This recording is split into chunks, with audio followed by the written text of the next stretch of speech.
नमस्कार, दिन भर की बड़ी खबरों में आपका स्वागत है। मैं हूं परवीन शेख।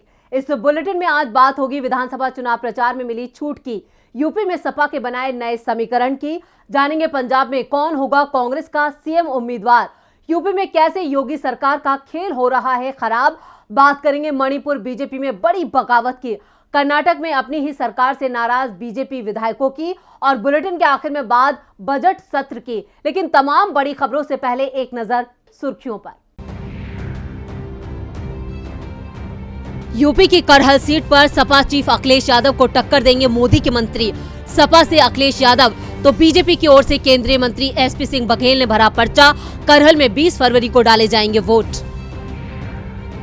पश्चिम बंगाल में सीएम और गवर्नर में बड़ी तकरार। ममता बनर्जी ने गवर्नर जगदीप धनखड़ को ट्विटर पर किया ब्लॉक, लगाए गंभीर आरोप। वित्त मंत्री निर्मला सीतारमण ने पेश किया आर्थिक सर्वे। वित्त वर्ष 2022-23 में 8.5% रह सकती है देश की जीडीपी। चालू सत्र में 9.2% रहेगी जीडीपी।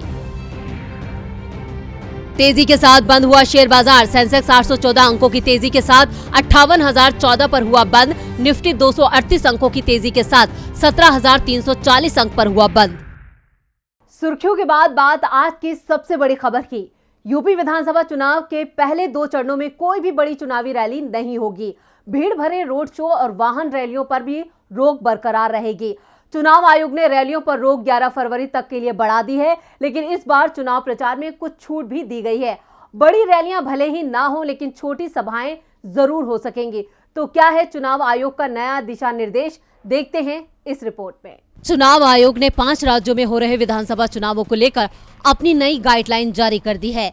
इस नई गाइडलाइन के मुताबिक अब डोर टू डोर कैंपेन के लिए 10 की जगह 20 लोगों की इजाजत होगी। वहीं इंडोर बैठक में अब 300 की जगह 500 लोग शामिल हो सकते हैं। कोविड-19 के मामलों में तेजी के बीच चुनाव आयोग ने 22 जनवरी को फिजिकल रैलियों और रोड शो पर प्रतिबंध को 31 जनवरी तक बढ़ा दिया था।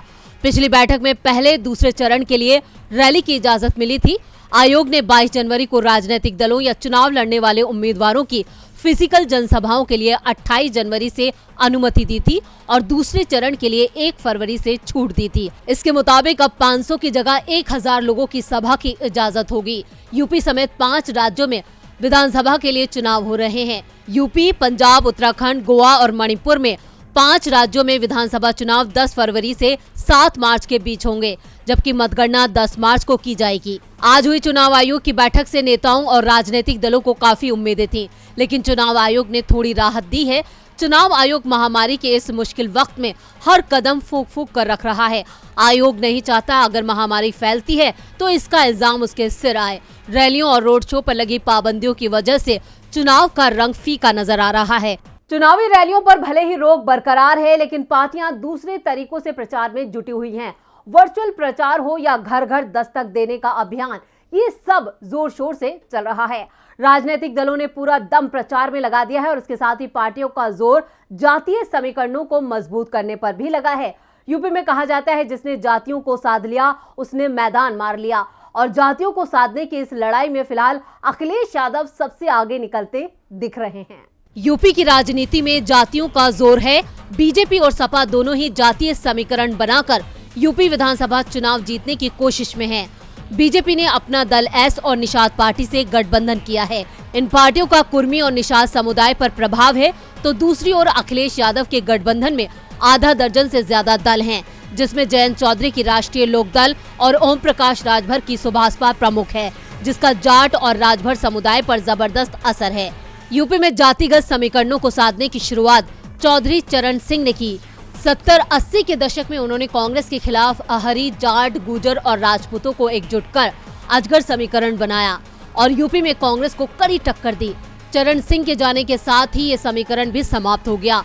अब सपा इसी समीकरण को दुरुस्त कर बीजेपी से सत्ता छीनने की कोशिश में जुटी है। सपा ने इस बार गजब समीकरण तैयार किया है, जिसका मतलब है गुर्जर, जाट, अहिर यानी यादव और ब्राह्मण। साफ है सपा ने राजपूत की जगह ब्राह्मणों पर दांव लगाया है और इसके पीछे का कारण बीजेपी के सीएम उम्मीदवार योगी आदित्यनाथ को माना जा रहा है। योगी राजपूत है, जिस कारण इस बार राजपूत बीजेपी के पक्ष में जाते दिख रहे हैं, लेकिन ब्राह्मण योगी से नाराज हैं और अखिलेश ने ब्राह्मणों को अपने पाले में करने के लिए कई ब्राह्मण नेताओं को पार्टी का उम्मीदवार बनाने के साथ ही उन्हें चुनाव प्रचार में बड़ी जिम्मेदारी भी सौंपी है। बात बीएसपी की करें तो 2007 की तरह बीएसपी ने एक बार फिर बीएमडी पर जोर दिया है, यानी ब्राह्मण, मुस्लिम और दलित।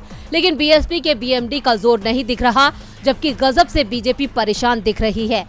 गजब समीकरण है सपा का। ये समीकरण सफल हुआ तो अखिलेश यादव आसानी से चुनावी मैदान मार सकते हैं। यूपी में सपा सदी हुई चालें चल रही है तो पंजाब में कांग्रेस ने भी बड़ी रणनीति तैयार कर ली है। पहले सामूहिक नेतृत्व के सहारे पंजाब में चुनाव लड़ने का दावा करने वाली पार्टी ने अब सीएम फेस का ऐलान करने का मन बना लिया है। तो किस पर कांग्रेस लगा सकती है दांव, देखते हैं ये रिपोर्ट। पंजाब को कांग्रेस का सबसे मजबूत गढ़ माना जाता है। पिछले चुनावों में पार्टी ने मतदान से पहले ही सीएम का चेहरा सामने रख दिया था, लेकिन इस बार परिस्थितियां अलग हैं। कांग्रेस में इस कदर कलह मची है कि दिग्गज नेता ही आमने सामने हैं। यही वजह है कि पार्टी ने अब तक अपने पत्ते नहीं खोले हैं, लेकिन सियासी बाजारों में मुख्यमंत्री के नाम को लेकर अटकलें लगाई जा रही हैं, जिसमें सीएम चरणजीत सिंह चन्नी और नवजोत सिंह सिद्धू का नाम सबसे ऊपर है।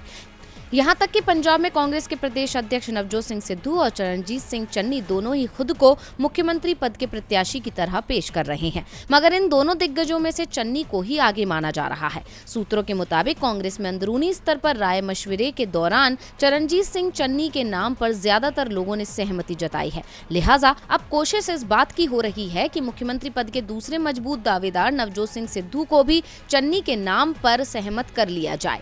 सूत्रों के अनुसार मुख्यमंत्री पद के लिए चन्नी का नाम आगे होने का बड़ा और स्पष्ट संकेत तब मिला जब पार्टी ने उन्हें दूसरी सीट से उतारने का निर्णय लिया। उन्हें पहले चमकौर साहिब से टिकट दिया गया था, लेकिन बाद में भदौर विधानसभा क्षेत्र से भी उतारने की घोषणा कर दी गई। माना जा रहा है कि पार्टी ने कार्यकर्ताओं का फीडबैक लिया है। इसके अलावा रणनीतिकारों की ओर से भी दबाव था कि सीएम चन्नी की दलितों के बीच अपील है और उसे भुनाने के लिए उन्हें सीएम फेस बनाया जाना चाहिए। चन्नी को फिर से मुख्यमंत्री बनाकर पार्टी जातीय समीकरणों को भी अपने पक्ष में कर सकती है। दरअसल पंजाब में सबसे ज्यादा 68 सीटें मालवा क्षेत्र में हैं और यहां दलित मतदाताओं का खास प्रभाव है। ऐसे में कांग्रेस सीएम चन्नी को चेहरा बनाकर बढ़त लेना चाहती है। फिलहाल किसी खास मौके की तलाश है जिस दौरान चन्नी के नाम का मुख्यमंत्री के चेहरे के तौर पर ऐलान किया जा सके। तो अब देखना होगा कि कांग्रेस कब तक मुख्यमंत्री के चेहरे पर सस्पेंस को खत्म करती है। पंजाब में चन्नी कांग्रेस का सीएम फेस हो सकते हैं, लेकिन पार्टी को नवजोत सिंह सिद्धू की नाराजगी का डर भी लग रहा है। कांग्रेस सिद्धू से डरी हुई है तो बीजेपी का डर किसानों ने बढ़ा दिया है। पंजाब में तो बीजेपी लड़ाई में भी नहीं दिख रही और यूपी जहां बीजेपी लड़ाई में दिख रही है वहां किसान उसे लड़ाई से बाहर करने में जुट गए हैं। आज किसानों ने विश्वासघात दिवस मनाया है, देखते हैं ये रिपोर्ट। दिल्ली बॉर्डर पर 1 साल तक अन्नदाताओं ने हुंकार भरी।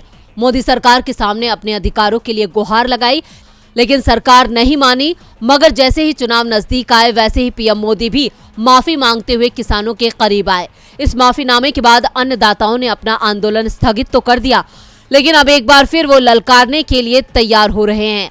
संयुक्त किसान मोर्चा ने राष्ट्रपति रामनाथ कोविंद को लिखी चिट्ठी में साफ कर दिया कि अगर वादे पूरे नहीं हुए तो आंदोलन फिर शुरू होगा। मोर्चा ने कहा कि देश के किसानों ने केंद्र सरकार के किसान विरोधी कानून को रद्द करने, न्यूनतम समर्थन मूल्य की कानूनी गारंटी हासिल करने और अन्य किसान विरोधी नीतियों के खिलाफ एक अभूतपूर्व आंदोलन चलाया। इस आंदोलन के चलते आपके हस्ताक्षर से 3 किसान विरोधी कानूनों को रद्द कर दिया गया।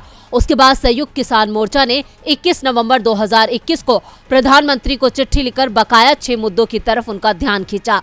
उसके जवाब में कृषि एवं किसान कल्याण मंत्रालय के सचिव संजय अग्रवाल ने 9 दिसंबर 2021 को संयुक्त किसान मोर्चा के नाम एक पत्र लिखा, जिसमें उन्होंने कुछ मुद्दों पर सरकार की ओर से आश्वासन दिया और आंदोलन को वापस लेने का आग्रह किया। इस चिट्ठी पर भरोसा कर संयुक्त किसान मोर्चा ने दिल्ली के बॉर्डर पर लगे मोर्चा और तमाम धरना प्रदर्शनों को 11 दिसंबर से उठा लेने का निर्णय किया। लेकिन सरकार अब एक बार फिर धोखेबाजी कर रही है, जिसे बर्दाश्त नहीं किया जाएगा। आप केंद्र सरकार को उसके लिखित वादों की याद दिलाएं और इन्हें जल्द से जल्द पूरा करवाएं। अगर सरकार अपने लिखित आश्वासन से मुकर जाती है तो किसानों के पास आंदोलन को दोबारा शुरू करने के सिवा और कोई रास्ता नहीं बचेगा। अन्नदाताओं के इस खत से साफ है कि वो अब सरकार से खफा है और आंदोलन को फिर से जिंदा कर सकते हैं। ये कदम चुनावी दौर में मोदी सरकार की परेशानियों को और बढ़ा सकता है। किसान अब बीजेपी के खिलाफ खुलकर मैदान में कूदने की तैयारी में है, जिससे यूपी में बीजेपी की परेशानी बढ़ना तय मानी जा रही है। बीजेपी की परेशानी मणिपुर में भी बढ़ती दिख रही है। पार्टी की तरफ से जैसे ही उम्मीदवारों का ऐलान किया गया, वैसे ही मणिपुर में बीजेपी नेताओं का गुस्सा फूट पड़ा। तो क्यों बीजेपी उम्मीदवारों पर मणिपुर में पार्टी नेता ही उठा रहे हैं सवाल? देखते हैं ये रिपोर्ट। बीजेपी ने मणिपुर विधानसभा चुनाव के लिए एक साथ सभी उम्मीदवारों का ऐलान कर दिया था। बीजेपी ने सभी 60 सीटों के लिए उम्मीदवारों के नामों की घोषणा कर दी थी। पार्टी ने ऐलान किया कि वो सभी सीटों पर लड़ेगी और पूर्ण बहुमत से सरकार बनाएगी। हालांकि टिकटों की घोषणा के साथ ही विरोध प्रदर्शन और भगदड़ शुरू हो गई। बीजेपी ने अपने 2 विधायकों की टिकट काट दी है और कांग्रेस छोड़कर बीजेपी में शामिल हुए 16 में से 10 विधायकों को ही टिकट दिया गया है। इस तरह कांग्रेस छोड़ने वाले 6 विधायकों की टिकट कट गई है। टिकट की घोषणा के साथ ही मणिपुर में विरोध प्रदर्शन शुरू हो गए। बीजेपी नेताओं के समर्थकों ने प्रधानमंत्री नरेंद्र मोदी और मुख्यमंत्री एन बीरेन सिंह के पुतले भी जलाए और नारेबाजी की। राज्य के कई हिस्सों में पार्टी कार्यालयों में तोड़फोड़ की गई, जिसे देखते हुए इम्फाल में बीजेपी मुख्यालय के आसपास सुरक्षा बढ़ा दी गई है। पिछले चुनावों में जीत दर्ज करने वाली बीजेपी के 21 विधायकों में से 19 को टिकट दी गई है। बीजेपी ने 14 टिकट दूसरी पार्टियों से बीजेपी में शामिल हुए नेताओं को दी है। इसी को लेकर सबसे ज्यादा विरोध हो रहा है। कांग्रेस से आए जिन विधायकों की टिकट काटी गई है, उनके फिर से कांग्रेस में शामिल होने की आशंका जताई जा रही है। राज्य में 27 फरवरी और 3 मार्च को मतदान होना है। मणिपुर में बीजेपी के चुनाव प्रभारी भूपेंद्र यादव ने कहा है कि बीजेपी सभी 60 सीटों पर चुनाव लड़ेगी और अपने दम पर बहुमत हासिल करेगी। मणिपुर में इस बार अफसा हटाना एक महत्वपूर्ण मुद्दा है। मुख्यमंत्री एन बीरेन सिंह खुद इस कानून को हटाने के लिए अपनी सहमति दे चुके हैं। राज्य की जनता भी सशस्त्र बल विशेष अधिकार अधिनियम हटाने की मांग कर रही है, लेकिन अफसा केंद्र सरकार की सहमति से ही हट सकता है। तो जिन्होंने सरकार बचाई उन्हें ही टिकट नहीं, बीजेपी के अंदर की ये बगावत मणिपुर में उसकी हार की कहानी लिख सकती है। मणिपुर में टिकट को लेकर बीजेपी में नाराजगी दिख रही है, तो कर्नाटक में अपनी ही सरकार के खिलाफ बीजेपी विधायकों में नाराजगी दिख रही है। पार्टी विधायक ने तो मंत्रियों को अहंकारी तक कह डाला है। कर्नाटक में बीजेपी के लिए अपनी सत्ता बचा पाना दिन पर दिन मुश्किल होता नजर आ रहा है। हालांकि आलाकमान लगातार डैमेज कंट्रोल की कोशिशों में लगे हुए हैं, लेकिन उसकी कोशिशें नाकाम होती दिख रही हैं। बीजेपी में बड़ी टूट के संकेत मिल रहे हैं। बीजेपी के ही एक विधायक ने अपनी पार्टी के दूसरे नेताओं पर गंभीर आरोप लगाए हैं, साथ ही उन्हें बर्खास्त करने की मांग की है। दरअसल भाजपा के वरिष्ठ विधायक एमपी रेणुकाचार्य ने कहा है कि हमारी सरकार के मंत्री अहंकार में हैं। 15 से ज्यादा अहंकारी कैबिनेट मंत्रियों को बर्खास्त किया जाना चाहिए। उन्होंने कहा, मैंने पार्टी के प्रदेश अध्यक्ष नलिन कुमार कतील और सीएम बोम्मई को अहंकारी मंत्रियों की सूची दी है। उन्हें पार्टी और सरकार के हित में बर्खास्त किया जाना चाहिए। मंत्री पार्टी विधायकों का फोन तक नहीं उठाते, उनके निजी सचिव गलत जानकारी देते हैं। एक मंत्री के निजी सचिव ने कहा कि मंत्री को कोरोना हो गया है, लेकिन वो कैबिनेट की बैठकों में हिस्सा ले रहे हैं। मैंने इस मुद्दे के बारे में सीएम बोम्मई से बात की है। इतना ही नहीं, उन्होंने दावा किया कि उन्होंने सरकार में शामिल 15 से ज्यादा कैबिनेट मंत्रियों के खिलाफ शिकायत की है। ये मंत्री उपलब्ध नहीं है, वो फोन रिसीव नहीं करते। अगर पत्र लिखे जाते हैं तो इन मंत्रियों के निजी सचिव जवाब लिखते हैं। ये उन विधायकों और लोगों का अपमान है जिनका वे प्रतिनिधित्व करते हैं। यानी साफ है कि अब पार्टी के अंदर से उसकी कार्यप्रणाली पर सवाल उठने शुरू हो गए हैं। ऐसे में प्रदेश में बीजेपी के लिए बड़ी मुश्किल होना तय माना जा रहा है। बता दें कि इस मुश्किल का फायदा कांग्रेस को जरूर हो सकता है, क्योंकि राज्य में कांग्रेस की स्थिति मजबूत होती नजर आ रही है। और बुलेटिन के आखिर में बात आज से शुरू हुए बजट सत्र की। 31 जनवरी यानी आज से संसद का बजट सत्र शुरू हो गया है। कोरोना के लगातार बढ़ते खतरे के बीच कई तरह की पाबंदियों के साथ संसद का ये बजट सत्र शुरू हुआ। यहां तक कि पहले 2 दिनों को छोड़कर संसद के दोनों सदनों लोकसभा और राज्यसभा को 2 शिफ्टों में चलाने का फैसला किया गया। वहीं परंपरा के अनुसार सत्र की शुरुआत राष्ट्रपति के अभिभाषण से की गई। तो क्या कुछ बोले राष्ट्रपति रामनाथ कोविंद, चलिए देखते हैं इस रिपोर्ट में। संसद के बजट सत्र में एक तरफ विपक्ष ने सरकार को घेरने की पूरी तैयारी कर ली है। बेरोजगारी, कोरोना महामारी, पेगासस सहित कई मुद्दों पर आज विपक्ष सरकार को घेरेगा। लेकिन उससे पहले राष्ट्रपति रामनाथ कोविंद ने अपने अभिभाषण से बजट सत्र की शुरुआत की। राष्ट्रपति रामनाथ कोविंद ने संसद के दोनों सदनों की संयुक्त बैठक में कहा कि कोविड-19 से उत्पन्न महामारी का ये 3रा वर्ष है। इस दौरान हमने लोगों में लोकतांत्रिक मूल्यों के प्रति आस्था, अनुशासन और कर्तव्यपरायणता को और मजबूत होते देखा है। इसके साथ ही राष्ट्रपति ने लाखों स्वाधीनता सेनानियों को नमन किया। साथ ही राष्ट्रपति ने सरकार के कामों की तारीफ भी की। राष्ट्रपति ने कहा कि मेरी सरकार के नीतिगत निर्णय और प्रोत्साहन से विभिन्न पुलिस बलों में महिला पुलिस कर्मियों की संख्या में 2014 के मुकाबले दोगुनी से ज्यादा बढ़ोतरी हो चुकी है। राष्ट्रपति ने भाषण के दौरान महामारी से लेकर इस दौरान चलाई जा रही योजनाओं की जानकारी दी। उनके भाषण में किसानों, महिलाओं से लेकर 3 तलाक तक के मुद्दे शामिल रहे। संसद के दोनों सदनों में राष्ट्रपति के अभिभाषण के बाद वित्त मंत्री निर्मला सीतारमण ने देश की आर्थिक हालत बताने वाला इकोनॉमिक सर्वे पेश किया। इसके बाद कल यानी 1 फरवरी को वित्त मंत्री संसद में आम बजट पेश करेंगी।